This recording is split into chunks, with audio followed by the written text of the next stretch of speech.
Survivors of abuse are often isolated and struggle with their confidence and mental health.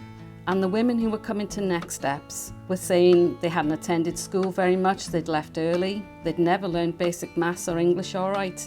And a lot of them thought they were stupid, couldn't cope with learning, and this was making life really difficult for them to find employment and to do some of the simple things we all take for granted, like helping their children with homework. So we set up our Next Step Survivors Education Group to help them build their confidence and their skills. It took a lot of time and patience, but gradually we saw the women start to grow.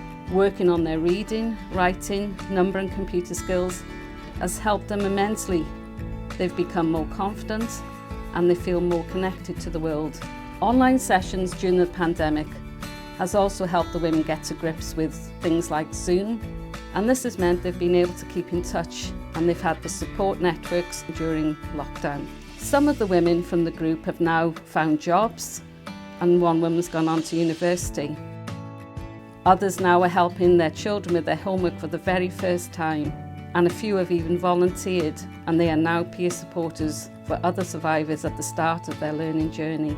These women are incredibly strong, and what each and every one of them has achieved is incredible. They have courage and determination to learn, to succeed and change their lives.